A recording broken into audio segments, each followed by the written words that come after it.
It's important to understand what the 5G is doing and what they say it's doing. We're told on the IEEE beamforming document that this technology cooked your eyes like eggs in World War II.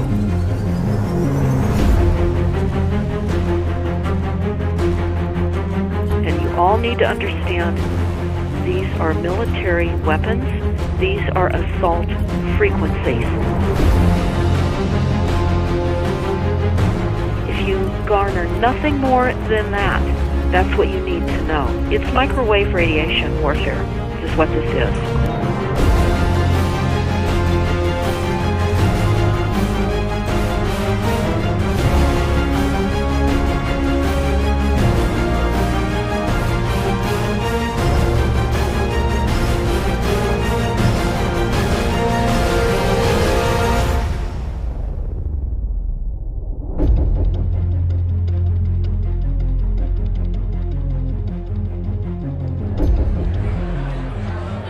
Ladies and gentlemen, please join me in welcoming to the National Press Club Federal Communications Commission Chairman Tom Wheeler. It's an honor to be here at the National Press Club. The first generation wireless, 1G, was voice. The second generation, 2G, allowed both talk and text. Third generation, 3G, the internet, in a limited way. And today's technology, 4G, completed that digital migration. But if anyone tells you that they know the details of what 5G is going to become, run the other way. This video is brought to you by the number 5 and the letter G. And pretty soon, everything else will be too. I have to tell people 5G is a killer. I'm Mark Steele. Anybody who hasn't heard me, I'm a weapons systems head-up display expert. I'm one of the leading experts in the world. I've actually brought cover in relation to this, and the reason I became an expert was because I invented them. What I'm going to say to you today, do not believe a single word I say. Not one. I want you to do your own research. You'll find it's absolutely terrifying. You got your body covered? Aye. Oh, good lad. Right, because I can talk to that. This 5G roll-up is a weapon system. I've got a letter in with central government because I know about weapon systems more than anything other.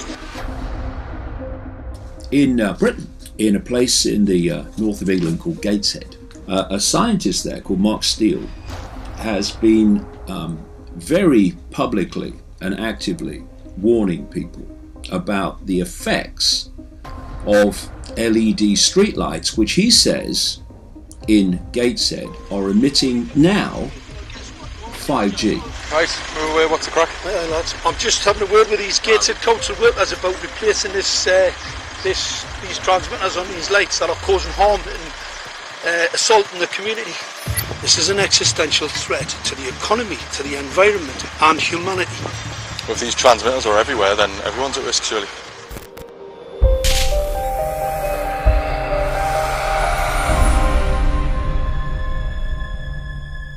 There's a lot of confusion about what 5G is. The G stands for generation. So you started off with the first transmitter system. Back in the 1980s. In the 80s, yeah. So you had 1G, then you had 2G. And as the generations moved on, you started to see more complex signal systems, cleverer pieces of antenna designs, etc., etc. So the whole thing became more data, quicker downloads, etc., etc. However, 5G is something completely different. Alright, let's get a breakdown. Let's tell the people what this really is. This is the 5G transmission device. Blinking heck, that's a hell of a beast, that, isn't it? These are the uninsurable transmitters. Just get a good look at that, guys, because obviously I know there's quite a few experts who want to see more detail about the transmitters and the chipsets. Just have a good look, boys. This is the control management system masquerade. There's an antenna there, you see that? What is this phased array antenna here? What's that? This is for phased array, alright? As you'll see, it's got a driver, it's got some chip there. It's one chip. Look at the chipsets on this. This is your dystopian world. What did Gateshead Council say? I'll tell you what, I think we better send some of these educated fools back to school, or just send them to prison, whichever's the easiest. I think prison's probably better. Alright, that's 5G, guys. That's 5G hardware. You must consider the whole part played by electricity in nature. Human beings cannot go on developing in the same way in an atmosphere permeated on all sides by electric currents and radiations. It has an influence on the whole development of man. This life of men in the midst of electricity, notably radiant electricity, will presently affect them in such a way that they will no longer be able to understand the news which they receive so rapidly. The effect is to damp down their intelligence. Such effects are already seen today. Even today, you can notice how people understand the things that come to them with far greater difficulty than they did a few decades ago. Rudolf Steiner, 1924. Rudolf Steiner noted that in 1924, since then our atmosphere has become far more permeated with electric waves of widely diverse types. There's no doubt now that electric waves, electromagnetic forces, cause direct biological effects. There's thousands of peer-reviewed papers on this subject. There's no doubt about it. But what are these effects? How are they affecting us? What can we do about it? We're now at a stage where we're putting in what's called 5G, which is a special type of broadcast for high-density information transfers. And it turns out that this is the same frequency bands that are used in crowd dispersal weaponry.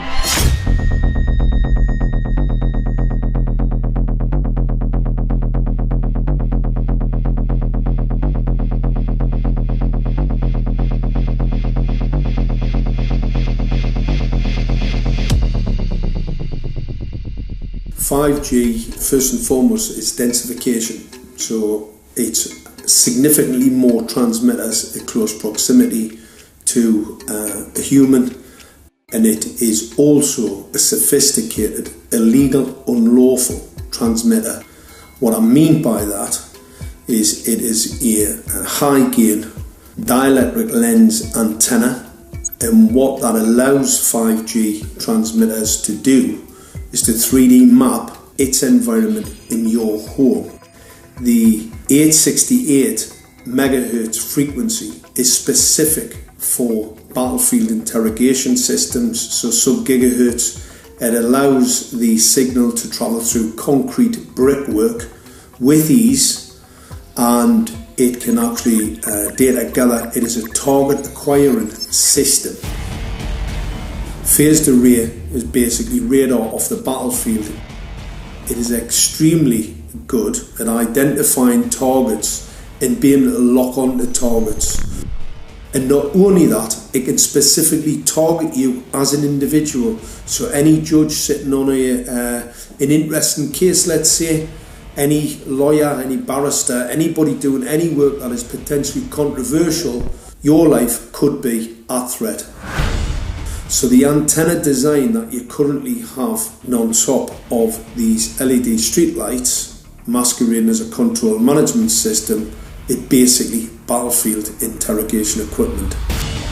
The first phased array unit was actually called Mammoth, used by the Germans during the Second World War to identify Allied aircraft. Obviously things have moved on significantly since then.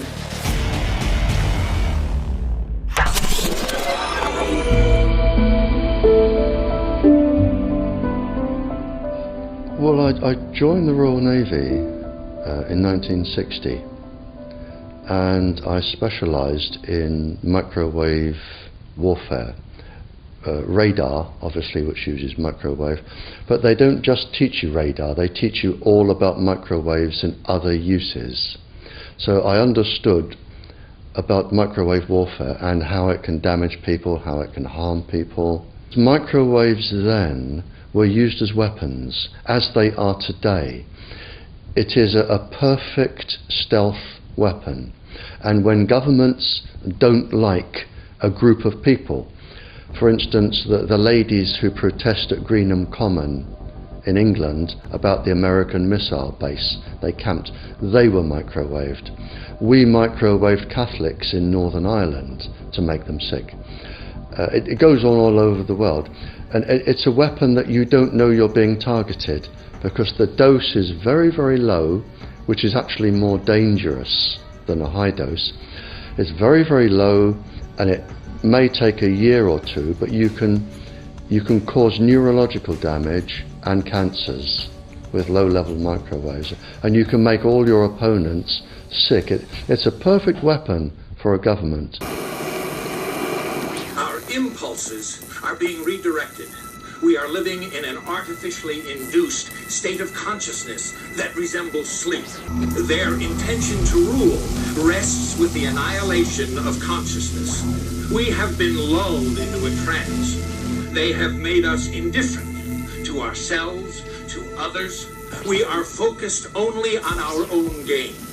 Please understand, they are safe as long as they are not discovered. Keep us asleep, keep us selfish, keep us sedated. Almost immediately, I had neighbours knocking on the door, talking about children bleeding from the nose. I had images posted on Facebook. And one neighbour in particular came to my door and mentioned the fact that since the LED street lighting had been installed, she was bleeding from the nose every single night. I thought it was unbelievable.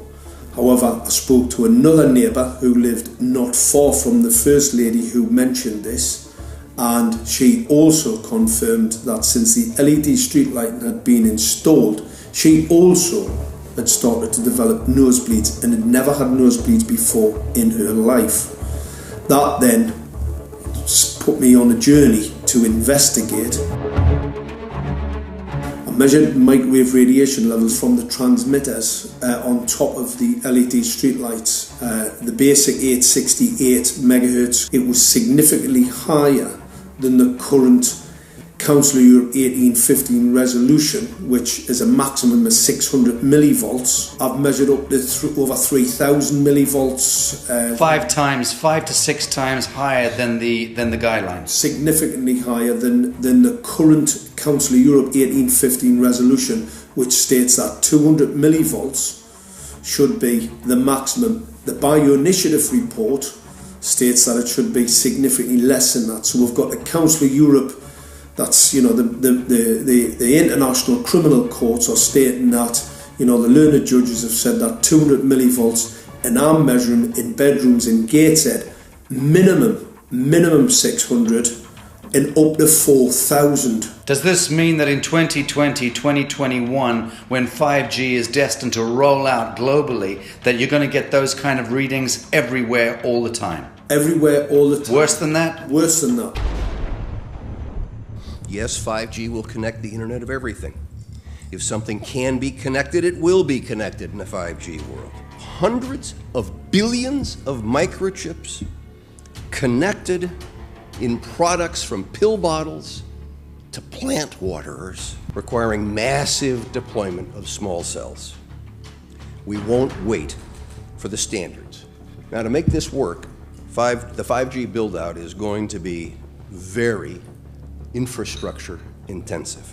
We must reject the notion that the 5G future will be the sole provenance of urban areas.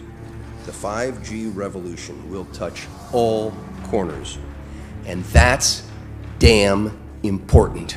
The interconnected world of the future will be the result of decisions we must make today.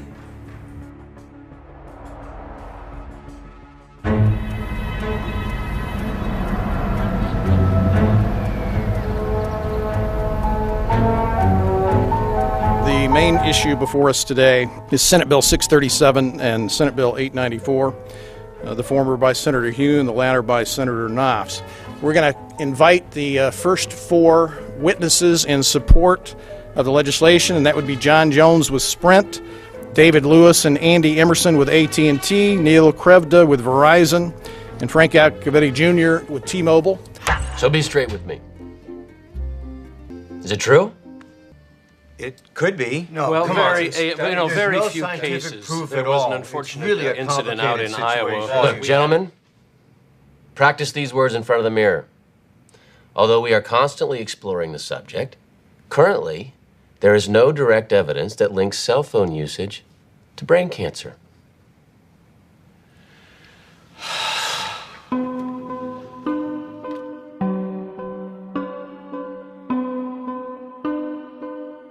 I'm Sharon Goldberg. I'm an internal medicine physician. I've practiced medicine for 21 years, and my background is mostly academic, internal medicine, hospital-based, clinical research, and medical education. I'm a certified Microsoft small business specialist. I've worked on space station designing the cabling system for the airlock module, where I was responsible for EMI/EMC analysis, which is electromagnetic interference, electromagnetic compatibility. I am a professor in the Department of Epidemiology, Biostatistics, and Occupational Health, and I teach there both toxicology and health effects of electromagnetic radiation. My name is Daphne Tachover, and I'm the founder of an organization called We Are the Evidence. We are an organization that represents the many adults and unfortunately many children who have become very sick from wireless technology radiation. There seems to be a couple false Easter eggs being put out there right now. I want to make sure we dispel that right off the gate. The effects of wireless on health scientifically are very, very clear. So it's always pushed back to the definition of an acceptable level of radiation. And that's what this is, by the way. This is about radiation. Wireless radiation has biological effects, period. My name is Dr. Angie Kolbeck. I've been reviewing the studies showing the impacts of wireless radiation on our health, and there are now thousands of studies showing the following adverse health impacts to wireless radiation: cancer, oxidative damage, DNA damage, DNA failure. Things like memory, dizziness, anxiety, brain fog. Headaches, nosebleeds, cognitive problem, exhaustion. We have evidence of DNA damage, cardiomyopathy, which is the precursor of congestive heart failure. Short and long-term memory loss, decreased attention spans, lower reaction times, even involuntary contractions of muscles causing misalignments of spines and jaws. Breast cancer. We suddenly have breast cancer in women who have no DNA predisposition. Disrupted immune function and change in stress proteins, reproductive and fertility effects. There are dozens and dozens of studies that show beyond any doubt what this radiation is doing to our sperm. Now, if you take the cell phone out of your pocket, the sperm will recuperate within 3 to 4 months. What would not recuperate would be the damage to the DNA of the sperm. That is irreparable. The wife of the ex-governor of Indiana was diagnosed with glioblastoma. Same brain tumor Ted Kennedy had and John McCain had. Did you look at John McCain's scar? This is a cell phone brain tumor. LeBron James, one of our sports people, had a salivary gland tumor. That is another cell phone tumor. You didn't hear about it because immediately after that was discovered, he was paid by Samsung to become their spokesperson. We are seeing increases in brain tumors. We're seeing increases in Alzheimer's. We're seeing increases in all of the neurotransmitter diseases, ALS, Lou Gehrig's disease, Parkinson's. These are all disease systems that are known to be associated with low-level energy exposures. We talk about 24/7, around-the-clock exposure, wherever you are and your whole body. You never get away from it. And it seems from our studies that maybe your immune system can cope with for a time, but it will deteriorate. Then the irradiation will definitely damage cells at a deeper level, and the question is what will then happen?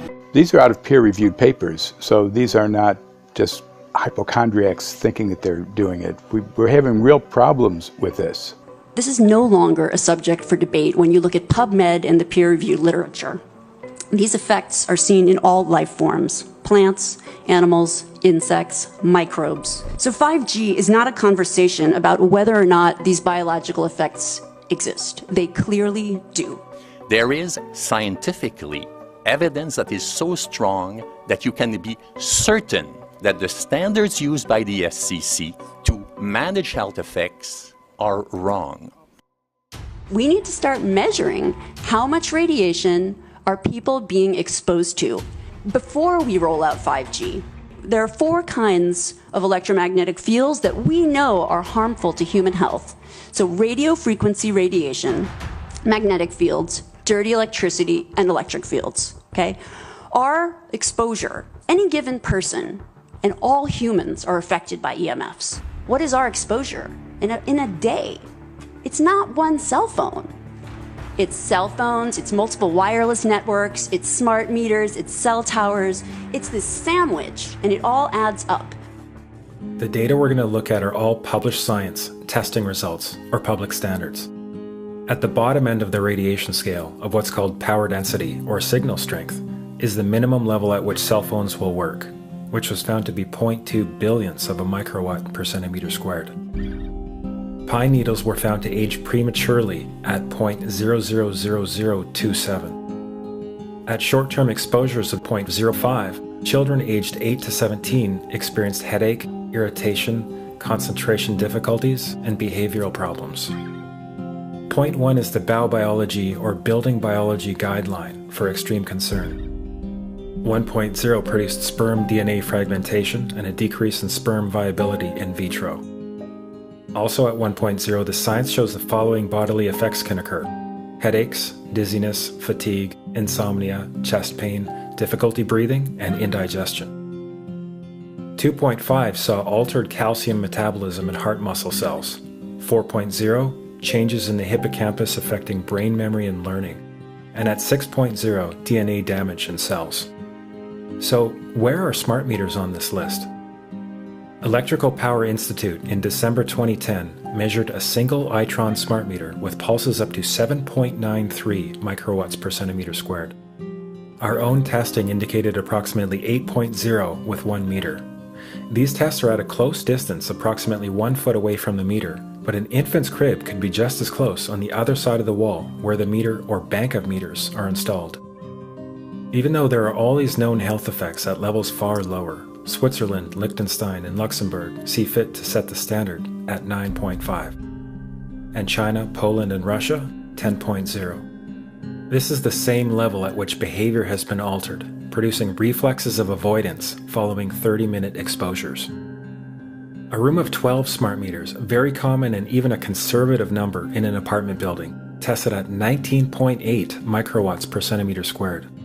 This is hundreds of times higher than levels which clearly indicate harmful effects. So, how can utilities and governments get away with forcing these devices on everyone? This is how. In Canada and the US and several other civilized countries, the safety limit is set at 600 to 1,000 microwatts per centimeter squared. This so-called safety limit is literally tens of thousands of times higher than levels which are known to damage health according to peer-reviewed published science.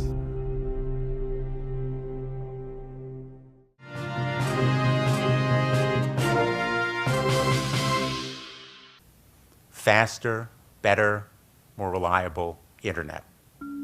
That's the promise of 5G technology, but there is also the peril.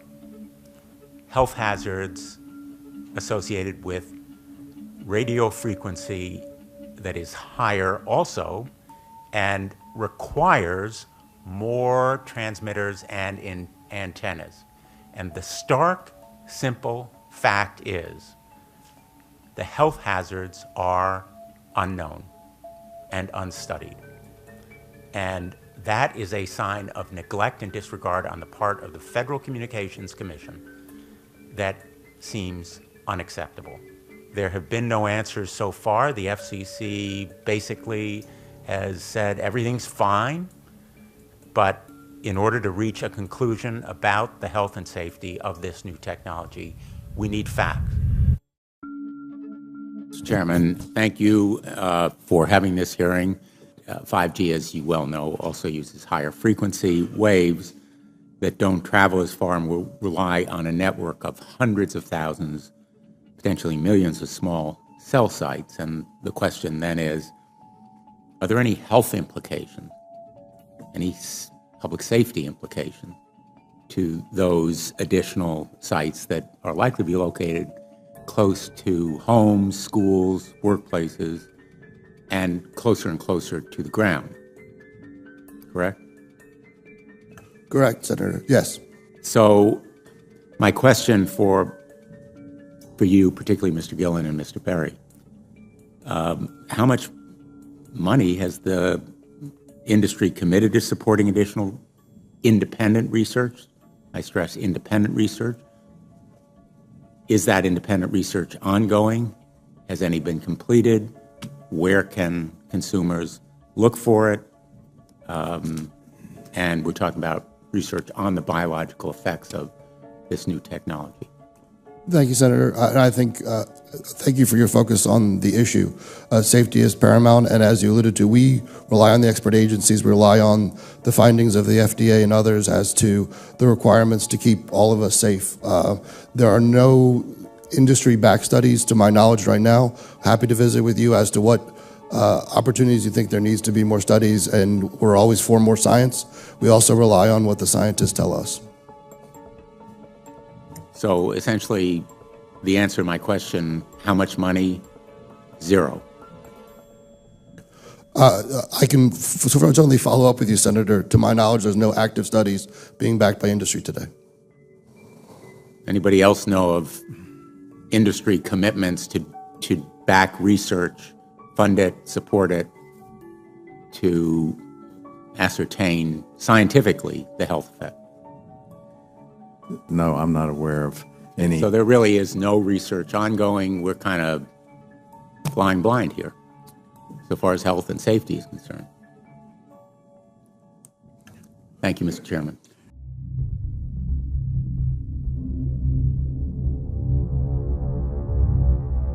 You're a trained medical professional. Yes. We don't have one on the panel. What are we to make of the American Cancer Society, for example, telling us there's no evidence of harmful product? Many of these organizations have conflicts of interest. Very briefly, if you can, what do you mean by conflict of interest? One of the first things that you teach residents is that you always have to look at the funding. There's a tremendous amount of sponsored research by people who are hired to do studies to find no effect.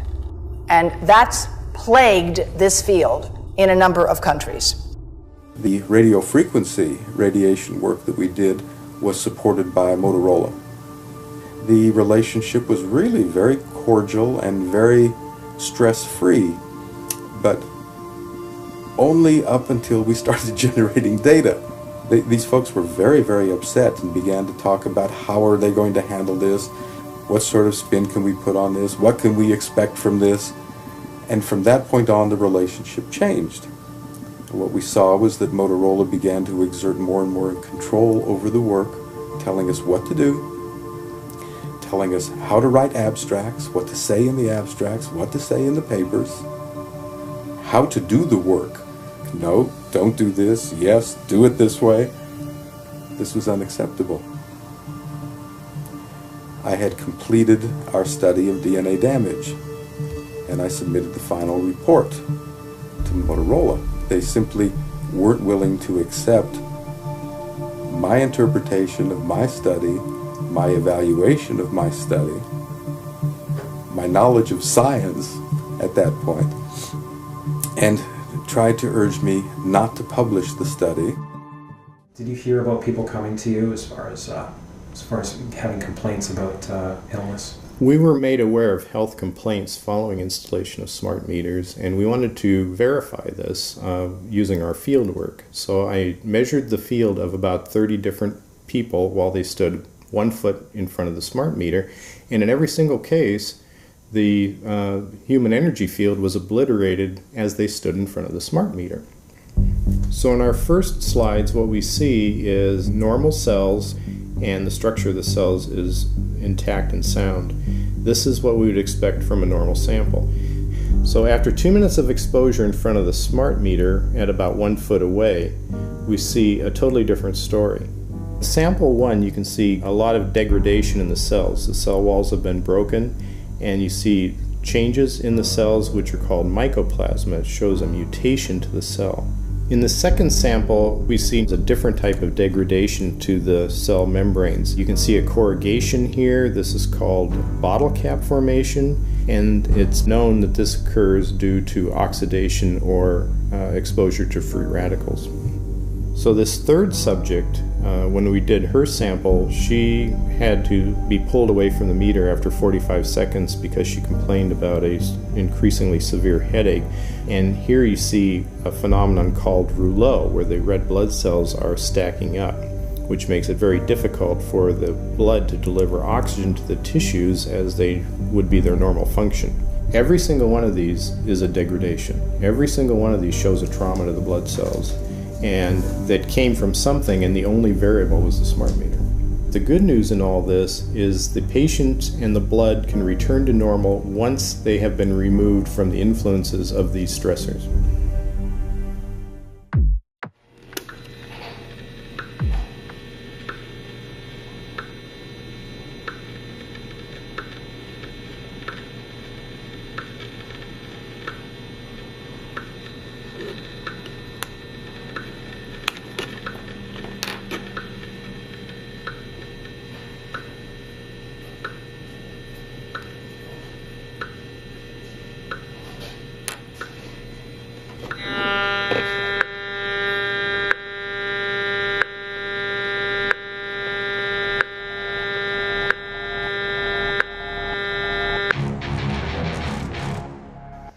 Some of the effects that we can look at, well, one thing is just our regular Wi-Fi, 2.4 gigahertz. That's in the same range as microwave ovens, which are also called radar ranges, because that is radar. 2.4 gigahertz is interesting. It's not the peak absorption rate in water for microwave frequencies, but it's at a point where it allows full penetration, because if it came in at the peak, it would prevent the insides from getting warm. So that's with basic Wi-Fi. Now when we look at 5G, 60 gigahertz, this is what they call active dispersal sort of weaponry, just to keep people back. It burns the skin. It doesn't penetrate, but 60 gigahertz is the frequency of oxygen molecule absorption. Since they have electrons that they share with each other, what we breathe is actually O2, pair of oxygen. So being bombarded with 60 gigahertz could very well impair our oxygen absorption rates in our body, and thereby the whole basis of our living system. Martin Pall says, putting tens of millions of 5G antennas without a single biological test of safety has to be about the stupidest idea anyone has had in the history of the world. So assessing all this, we have experts in various fields: military EMF weaponry, biological effects on humans, firefighters that are getting cognitive impairment by being there in them, countries that are banning these sort of technologies around schools because of the impairment to cognitive.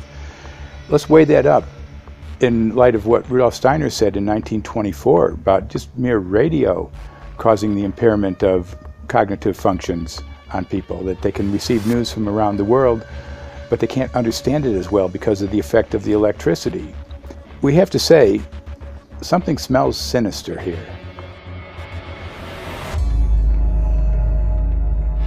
With the 5th generation, it's actually a whole new ballgame. It's not using the same technology. They're switching to military-grade millimeter wave technology. And when you look at this technology, I mean, if you go and look at DARPA reports, come and look at some of the patents that the United States military has put out on what they can do with psychological weapons, all sorts of things, crowd control, active denial, anything you can think of, this is what they can do with 5G. So any type of military application you can think of which has an electromagnetic base, they can do with 5G. And they're putting this out blanket across the population. Ladies and gentlemen, the President of the United States. Good evening, my fellow Americans. In the councils of government, we must guard against the acquisition of unwarranted influence, whether sought or unsought, by the military-industrial complex. The potential for the disastrous rise of misplaced power exists and will persist. We must never let the weight of this combination endanger our liberties or democratic processes.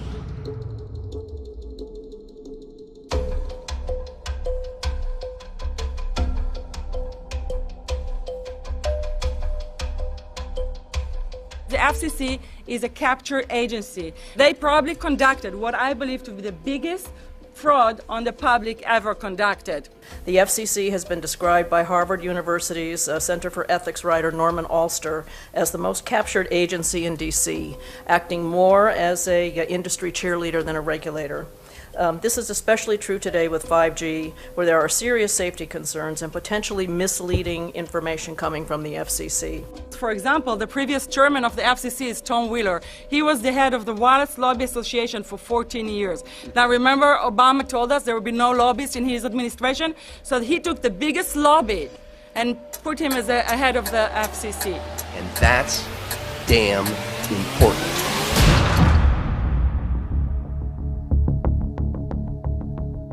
In 1993, the FCC started a rulemaking to adopt the IEEE regulations on this issue. IEEE is an engineer association. Why is it that we adopt regulation of engineers who maybe know how to measure this radiation when it's passing a wall, but not when it's passing a body? All our health agencies objected it, saying that it makes no sense to adopt engineer association, that they had not even one biomedical person on their team. They are effectively indemnified against adverse health impact lawsuits when the acceptable limits are higher than the limits actually shown to show harmful health effects. The FCC guidelines were developed for short-term exposures, 6 minutes, 30 minutes, depending on it's a phone or an outdoor exposure.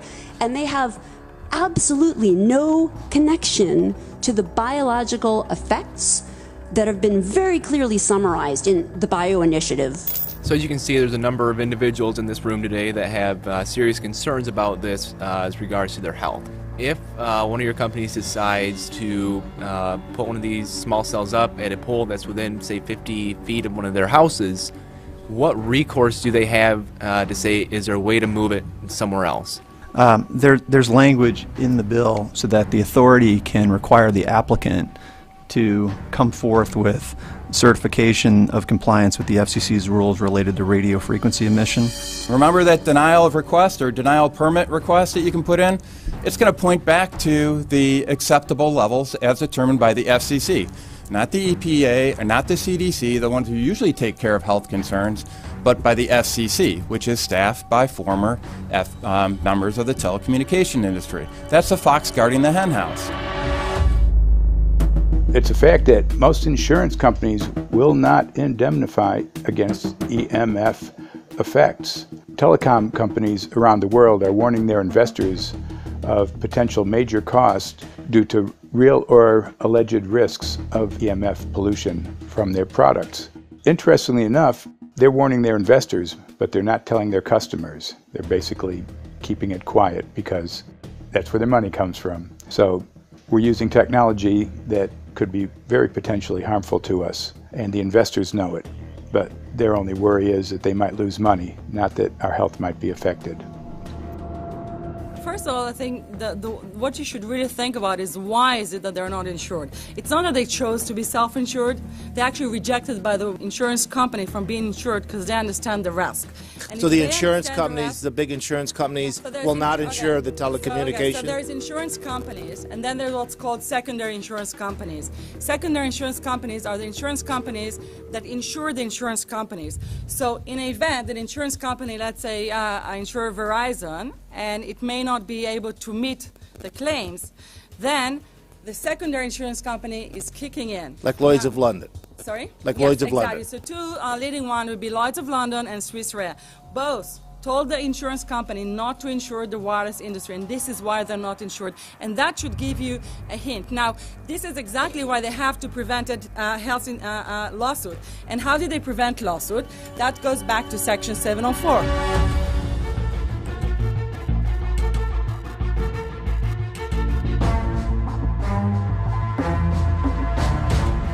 Section 704 was passed in 1996. This is how our rights in regards to health were taken away by the wireless industry. What this legislation did, it gave the power to regulate the health effects of wireless technology to the FCC. FCC is a spectrum auctioning agency. It's not a health agency. They don't even have one biomedical person on their team. And then the other thing that Section 704 did, it actually took the power from the states to regulate location of cell towers based on health. And what does it mean? It means that if they want to put a cell tower in front of your home, you cannot go to a city council and say, hey, stop, I don't want it. I just heard in a lecture that there are 10,000 studies proving that it's harmful. I don't want it. My child is sick. They would tell you, stop. You're not allowed to mention this in the city council because Section 704 says that if you will, and if the application will be rejected, the city will be sued, can be sued by the wireless industry.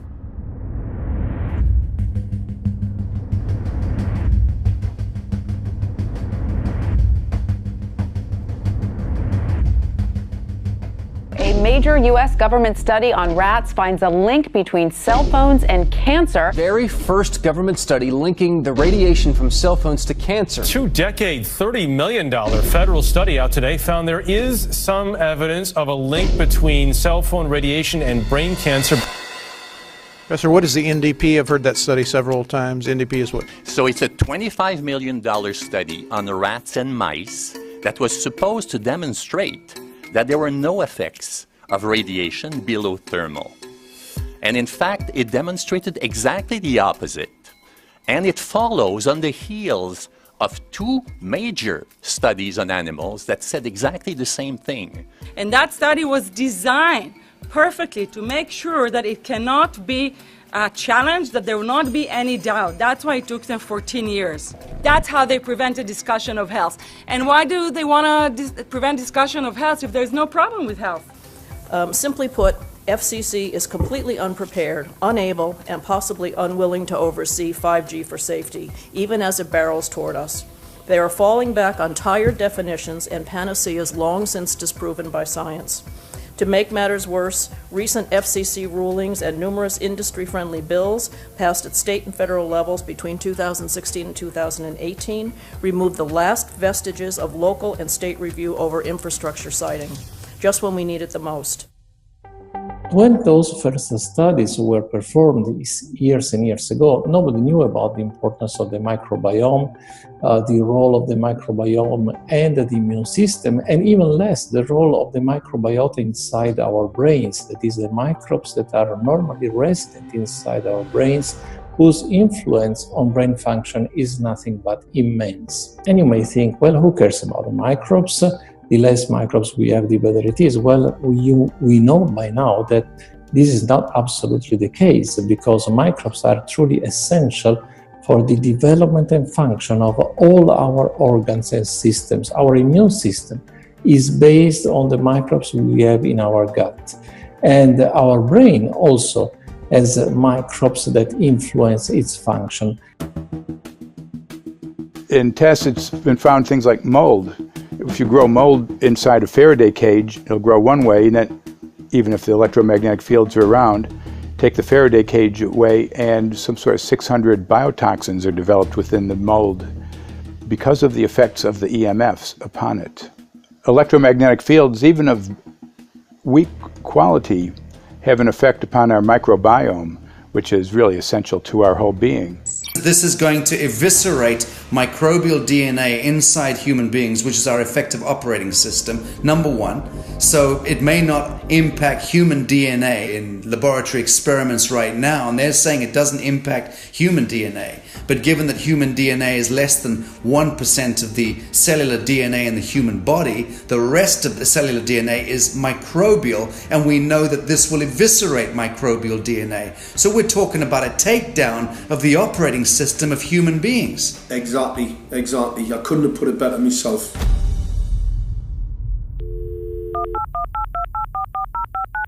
John Brandt. Morning, Mr. Brandt. Wow, this is Amanda from Virginia. Hi, how are you? Hi, I've been trying to get a hold of you for months now. You guys are covering up chemtrails. No, we are not covering it. We have no reason to cover up chemtrails. Of course, you have every reason to cover it up. Every reason. It's called What losing your reason job. would that be? Oh, well, you personally, you would lose your job if you were to reveal anything to me, and it's probably unsafe for you to even be speaking about this, considering the types of individuals you work for. It's not unsafe. It is unsafe. There's no problem with us talking on, you're a citizen, you're making a complaint. Oh, Lord have mercy on my soul. It's a complaint in an area that we don't have authority to regulate.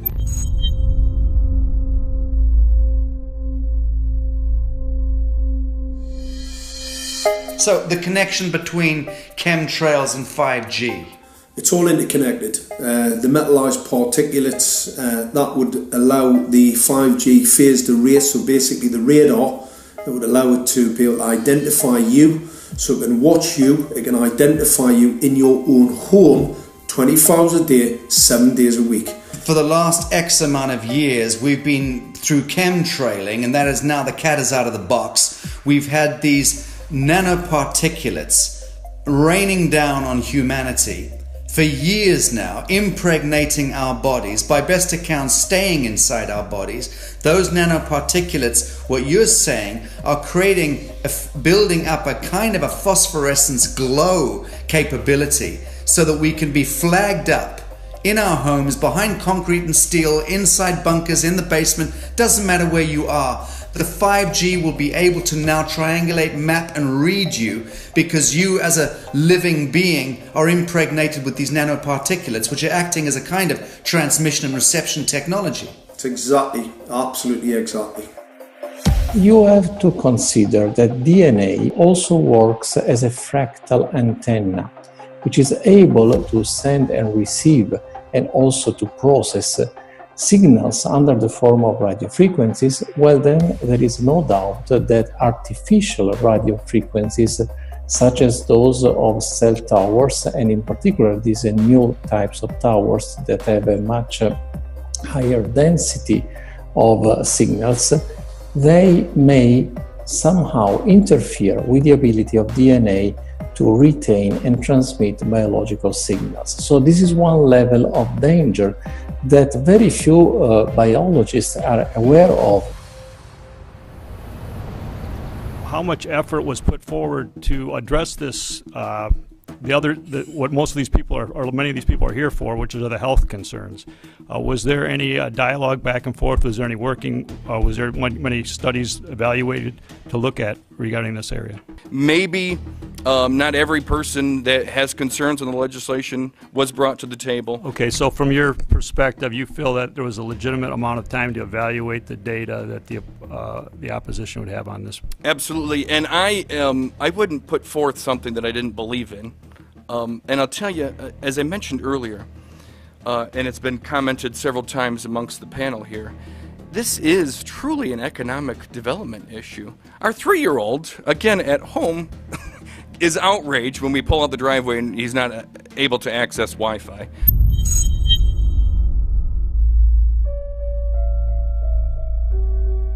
I think anyone who puts Wi-Fi into a school should be locked up for the rest of their life. I really do. I think they're not fit to walk on the surface of this planet because they haven't looked at the research, and whatever incentive they have, it is not worth the genetic problems that parents are going to face with their children when they're born. France has banned Wi-Fi in nursery schools and put warnings out for regular schools because they're finding there's impaired learning capacity in children when they're around Wi-Fi. And they have to put up warning signs where they put Wi-Fi transmitters. When I got sick and I learned that they're putting Wi-Fi in the schools in Israel, I was very sick at the time, but I could not tolerate the thought that children in the schools will become as sick as I have. And after a few months of correspondence, I submitted a Supreme Court case in Israel to ban the use of Wi-Fi in the schools and replace them with wired network. The 4 top diseases that kill our children, our young adults right now, are brain tumors, thyroid cancer, testis cancer, rectal cancer, everywhere we put our cell phones. And a lot of our children are sick and they're being misdiagnosed and mistreated because the wireless industry has put billions and billions of dollars in the past 30 years to mislead the public as to the health effects and keep the public uninformed. We are performing an experiment on children. We are exposing children to microwave radiation for 6 hours during every school day. We have had absolutely no studies looking at the long-term effects of this radiation on young people or even on adults. A considerable amount of research shows that developing brains and bodies of children are much more affected than adults. And there are clear indications of a link between increased electromagnetic fields and autism spectrum disorders. We took 10 autistic children and went back to the sleeping location where the mother was when she was pregnant with that child and compared it with the sleeping location of a mother that gave birth to healthy children. We had 10 mothers in that group, 10 mothers in this group, and in the group of the autistic children, we found that the measurements that we got for the microwave exposure was elevated compared to the group of children that were normal. The fetus is affected. The exposure to man-made electromagnetic fields has become the first factor that could be isolated ever in autism that could predict autism. The fifth generation of wireless technology, or 5G as it's being rolled out worldwide without safety testing. Let me say that again, without safety testing. And how we've got scientists and doctors and environmental organizers saying, stop this. Because in terms of the effects of wireless radiation, the science is in. Wireless radiation can lead to cancerous heart tumors, brain tumors, DNA damage. Wireless radiation is linked to infertility, to autism, Alzheimer's, and more. And guess what? All the effects that I just listed, those are some of the effects that are known according to the technology that's being seen today. First of all, you have to know that we know that the other EMFs that we're exposed to are already known to be health risks. And basically that 5G, because of the frequency that's going to be used and because of the extraordinarily high pulsation levels that will be used, is a much bigger threat to our health than the things that we already have, which are very substantial threats to our health. We're not just talking about the intensity. We're talking about the frequency and the very high level of pulsations. There's a huge literature which shows that pulsed EMFs, EMFs that pulse up and down very rapidly, are in most cases much more biologically active than our non-pulsed EMFs. Every single wireless communication device communicates via pulsations, but the industry completely ignores this issue. The problem with 5G is that they're planning to put out tens of millions of these antennae all over the place without doing one single biological safety test. Are you implying possibly that we, the consumers, are the guinea pigs since they haven't really done tests to see the effects in a smaller setting? I mean, that's not an implication, it's a statement. We are, yes. Cancer is not the main concern that I have. I'm really concerned about sperm count and about effects on pregnancy. How many of you know that 1 in 6 American couples is unable to have a child when they want to? How many of you know that last year the birth rate in this country dropped the most that it ever has in recent history, 3% in a single year? People look at the sperm, and people use cell phones, and the sperm, usually sperm swim, and they swim straight. But if you expose them to radio frequency, mobile phone waves, they swim in a circle. Studies have been done here in Australia, taking sperm from healthy men. And one test tube gets exposed to cell phone radiation, and one test tube is not exposed to mobile phone radiation. And then the results are evaluated. And this is a measure of vitality. We measure how well the sperm swim. This is a measure of motility. This is a measure of mitochondrial DNA damage. They have 3 times as much damage on their DNA if they have been exposed to mobile phone radiation. The data on that are rock solid. Cell phones can damage sperm quantity and quality. Your embryo, your uterus in the fetus, where your child is developing for the first 100 days, in the ovaries, the eggs do not have that protection. So they are at maximum risk from radiation. And for the first month or so, you wouldn't even know you were pregnant. You wouldn't even be taking precautions. That is the main danger area. So you give birth to a daughter, but her ovaries are now contaminated. She may be normal, she may be genetically damaged, but her ovaries are at the most risk. So when your daughter grows up and she becomes pregnant and has a baby, this is where one of these eggs will be fertilized and come out. So the real damage here is your grandchildren. That is where it is going to show most. Do you think that there is a chance that within the third generation of females, they may be irreversibly sterile? Not in the third generation, but in the fifth generation, and that would for humans be something in the order of 150 years ahead of us. And of course, then it's too late to say that you are sorry, and it's very too late to say stop. There is a wealth of papers. I mean, we're talking about thousands of published papers in the scientific literature, few of which, or sometimes none of which, have entered the official documentations from authorities and likewise. So I think it's really time to have an independent compilation of data. Such was done at August 31st, 2007 in the form of the Bioinitiative report, of which I was one of the authors. And then we put together approximately 2,000 scientific references on a little bit more than 600 pages, clearly saying that if you, for instance, if you are a rat or a mouse or a cell or a molecule, you should definitely not allow yourself to be exposed to this. And in the meantime, we have this full-scale experiment using our own kids.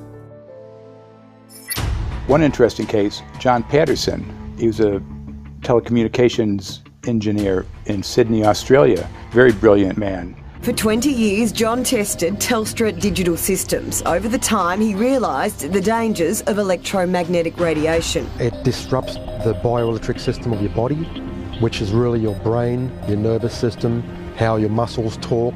And he tried warning of these effects through different agencies, through his company. Got all the test gear out and measured it and drew up a report, and I was immediately removed from service. Finally, in 2007, he took matters into his own hand. He commandeered a used British Army tank and went and destroyed 6 cell phone towers in Sydney, Australia, because he wanted to stop this. He was trying to make a point. The message was that how dangerous it was. You know, these people were elected by us to manage our infrastructure in a responsible manner. That is the sole purpose of government if it's going to exist at all. And if it doesn't do that, then it has no right. It is invalid. So we need to pull this infrastructure down. We really do. But in order to do that, I mean, we can't just be some violent domestic terrorist. You've got to bring this awareness to the people that these towers are doing them damage. You don't need bandwidth that fast. And they're not doing it so you can download movies quickly. They're doing it so they can track every single thing you do and bring in this social crediting system to control even everything you think. There's a story about a lady called Claire Edwards. She was a United Nations staff member, and she was warning of the potentially catastrophic dangers of 5G technology. I took the issue to the UN Secretary General, Antonio Guterres. He is a physicist and electrical engineer, and lectured on telecommunication signals early in his career, yet asserted to me that he knew nothing about the dangers of 5G. Current public exposure levels are at least 1 quintillion, that's 18 zeros, 1 quintillion times above natural background radiation, according to Professor Olle Johansson of the Karolinska Institute in Sweden. The highly dangerous biological effects of EMFs have been documented by thousands of studies since 1932, indicating that we may be facing a global health catastrophe orders of magnitude worse than those caused by tobacco and cigarettes. 5G is designed to deliver concentrated and focused electromagnetic radiation in excess of 100 times current levels in the same way as do directed energy weapons. There is currently an international appeal signed by 237 EMF scientists from 41 nations urging the UN and particularly the WHO to exert strong leadership in fostering the development of more protective EMF guidelines, encouraging precautionary measures and educating the public about the considerable health risks, particularly the risks to children and fetal development. Sorry, because we are talking with someone that is a little bit ignorant on these things. If you're talking to the Wi-Fi systems, I become worried because I put those devices in my house. I will have to, I confess my ignorance on this. We will have to, but I'm going to raise this with WHO, which I think is the organization that might be able to deal with it properly, because I must confess I was not aware of that danger.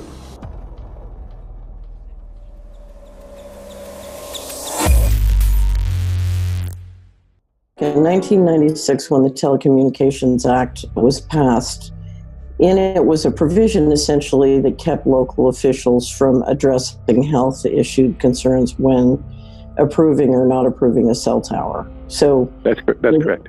But then something new is happening. We've talked a lot about it on the Solari report, thanks to Jason Bowden-Smith and his website EMF Warriors. But this is new. This is very, very new. So you're basically, sending out an appeal on something that in one sense hasn't happened yet. This is not just an incremental change. This is a big step up. It's a sea change. An onslaught's not an improper word. It's a bombardment. So instead of a cell tower 1 mile or 2 miles from you and you still have cell phone service, we're going to have antennas every block, and some poor soul is going to have one mounted to a utility pole maybe less than 20 meters from their home. So this kind of, invasive bombardment with this many antennas, just in 1 square mile, if you do the math, 1 per block and 16 blocks per mile, that's about 250 antennas per square mile. The millimeter wave is untested. Former FCC Chairman Tom Wheeler openly said that they don't plan to test. We won't wait for the standards. And then our appeal also addresses the fact that there's a plan to roll out 5G through satellites in low Earth orbit. So 20,000 satellites, which will cover every square foot of the planet with a 5G signal. 6, 5, 4, 3, 2, 1. Night after night, politicians and other leaders were telling Americans that Sputnik revealed that we were at great risk. Not just our pride, but our security is at stake. If Russia wins dominance of this completely new area, well, I think the consequences are fairly plain. Probable Soviet world domination. We choose to go to the moon in this decade and do the other things, not because they are easy, but because they are hard. Because that challenge is one that we're willing to accept, one we are unwilling to postpone, and one we intend to win. Welcome, everybody, to the White House. This is White House 5G Summit. My name is Justin Clark. I'm the Director of Public Liaison, and we are thrilled to have you here today. Really happy to be joined by a lot of leaders in industry, members of Congress and the Senate, White House leaders on this, and people from the FCC. Before we start, one, we are government, so don't assume we know anything, okay? I do agree, I don't know anything.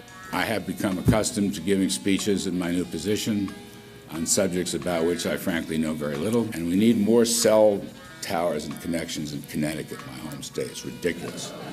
The U.S. is in the lead thanks to our private sector as well as the work of the FCC and this administration overall. But China and South Korea and many other countries are eager to claim this mantle. We have every intention to deploy 5G first and reap the benefits of faster and more robust wireless. Yes, I hope we beat China, of course. And get to gigabit speeds and low latency, and the race has begun. Let there be no mistake. The race to 5G is a sprint. Winning the global race to 5G, it's a national priority. We must bear in mind the national security implications of winning the race on 5G. Today we're talking about the importance of being first in 5G, continued commitment to putting America first in the race to 5G. We're calling it America First, 5G First. Well, our strategy is called the 5G FAST Plan, a plan to facilitate America's superiority in 5G technology. Connected devices for health applications, which I love, has the capacity to make people healthier, as I understand it, a lot of medical applications. Industry is not asking the government for money to build 5G networks. They're asking us to cut the red tape that surrounds infrastructure deployment. We cannot let today's red tape strangle the 5G future. The red tape slows and sometimes stops the building of densified network facilities necessary for 5G. As we continue our efforts to keep government out of the way so that America can continue its leadership for America to win the race to 5G. One path is the government regulatory path. The other path is the private enterprise free market. Gales of creative destruction, Schumpeter path. You ever heard that? Gales of creative destruction? It just means let it rip. The new replaces the old. With 5G, we're on the cusp of another era of American innovation. It means an even more connected world for everyone around us, unlocking the potential of the Internet of Things to become safer, healthier, and more sustainable for our future. You know, sometimes, look, we all believe in the 10th Amendment, but sometimes you have to override it.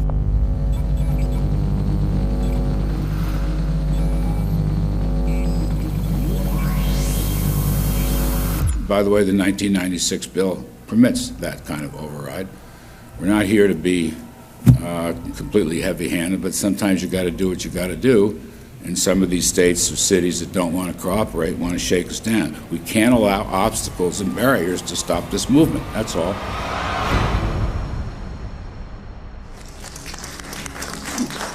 And this happened in Canada. I mean, there were some activists I was working with up there that said, well, you know, we won a victory. We got the Public Utilities Commission to allow us to opt out. And I said, boy, that's divide and conquer. They just got rid of the people that were raising hell.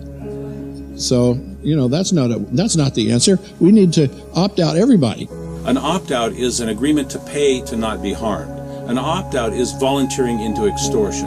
An opt-out says that if I don't pay you, you have the right to harm me. So that doesn't work. This is a mandate. This is being pushed down your throat by a company that is not responsive, by a government that is not responsible, and it's being done in a collusion that's designed to undermine the individual rights of individual people and communities across the country and around the world. The Minister for the Environment has a duty. His duty is primarily to ensure that there is cleaner, better, healthier environment for people in this country. It's a simple duty. He also has a responsibility in regard to science and innovation to make sure that that happens. What seems to be happening here, in fact one could say undoubtedly happening here, is he's using science and innovation to ensure that our right to life is threatened. There have been no public debates. There is no public discourse. There are no public disclosures as to why, when, how, what is going on in regard to 5G. That by itself is a breach of ministerial responsibility, and one which we really should look at in terms of a private prosecution against the ministers who have failed to protect our right to life. Okay, smart technology, smart meters, smart cars, not that smart, huh? What does smart mean? Anything that has smart attached to it, secret militarised armaments in residential technology. That's where smart came from. And smart, every bit of technology that you see today has all been developed for either some type of battlefield, some type of intelligence gathering system, and obviously these developments have to be commercialised, and people have actually took them into their homes.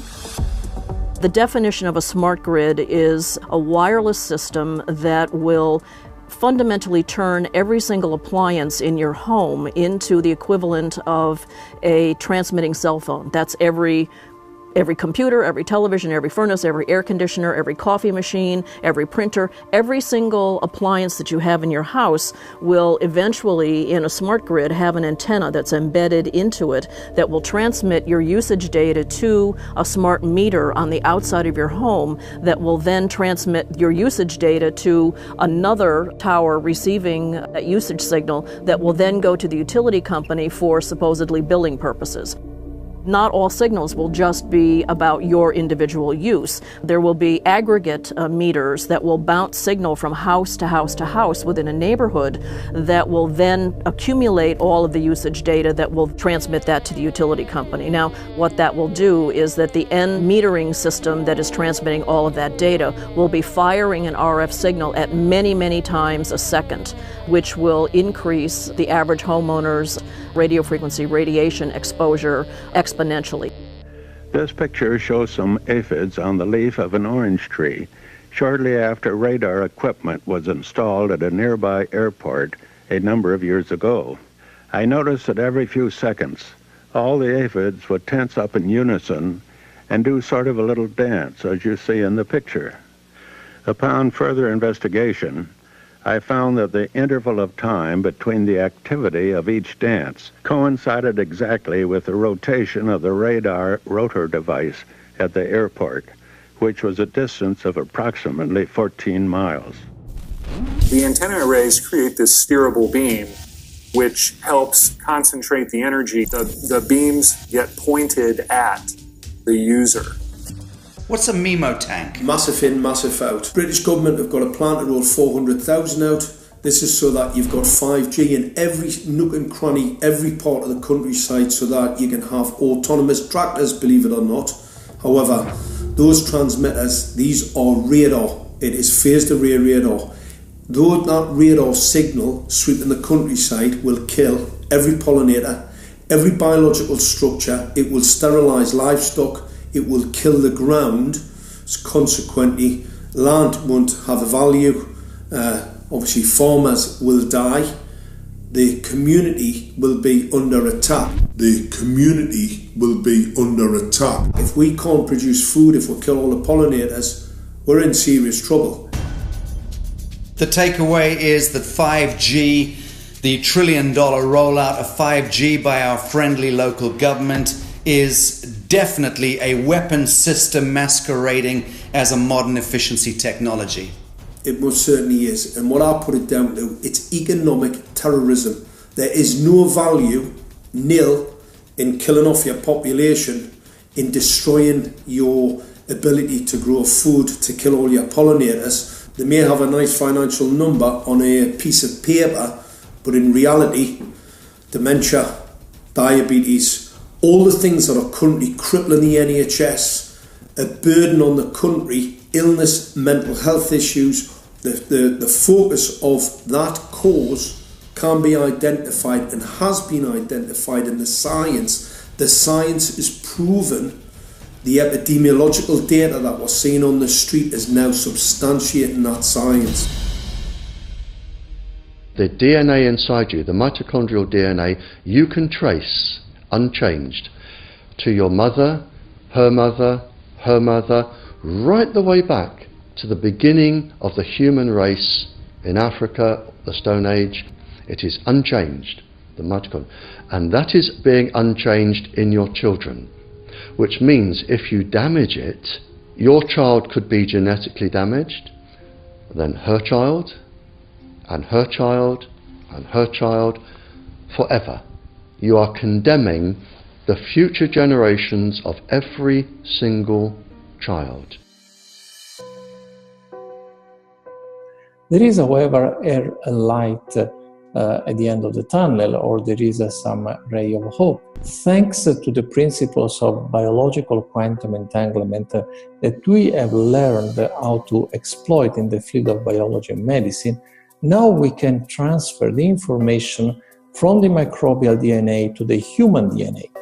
And in so doing, we can train, so to speak, the microbes to withstand whatever extreme condition they are exposed to, including this new technology. And then we can train them to transfer this resilience of theirs to our DNA.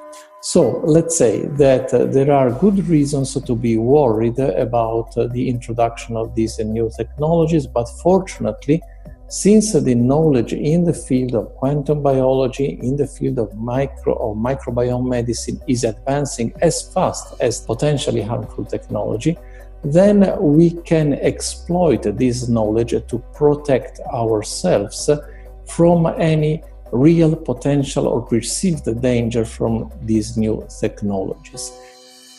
I've met with molecular and cellular biologists, with blood microscopists, with weapons development experts, frontline activists and researchers, and all the stories I'm hearing from these experts and pundits leads to the same thing.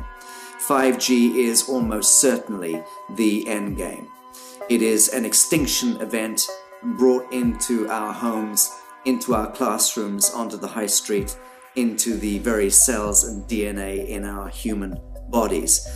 It is such a perilous threat that it is almost impossible to imagine, let alone describe. When the 5G signature goes live, it will tap into a multitude of satellites which are in geosat orbit around the surface of the Earth. Millions of surface antennas will pick up that signaling and will then scatter the signaling into hundreds and hundreds of millions of different micro antenna systems set up on street lamps and even in your home, which you're not aware of incidentally. The LED light bulbs in your home invariably contain the micro or nanotech lens flare capacitors which will receive the 5G signaling, and it will proliferate the 5G signaling everywhere by exploding the signal into billions of photons which will target everything all at the same time. This is stealth technology. This is invisible science. But what it means in simple terms is that you will be flagged up, visible, trackable inside your own home. Anywhere you move on the surface of the Earth, they will have a lock and load tracking capability over you. You will be visible to invisible masters, each one of us, all the time. Today, our governments and the corporate sector have managed somehow to infiltrate the mainframe of our civilization and are pushing through a $20 trillion infrastructural rollout without any, and I mean without any, health science running behind it. There have been no tests. Your government and your health authorities are either in collusion on this matter of genocide and ecocide, or they're just damned stupid, and I would suggest it is the latter. Shame on the technologists and the electricians who are furthering this technology in our homes, in our offices, in our streets. Shame on the legislators and the parliamentarians and the troglodytes and bureaucrats that proliferate our society today. Shame on that echelon for putting their signatures to contracts which allow the fast tracking of this technology into our homes and onto our high streets. Shame on the parliamentarians and international leadership whose wet ink signatures and seals of office are sanctioning and permissioning the rollout of something which is arguably the greatest threat to humankind. Shame on each one of us who now fail to get up out of our homes, walk out of our front doors, and challenge every so-called authority who dares to violate our bodies, our homes, and our future generations.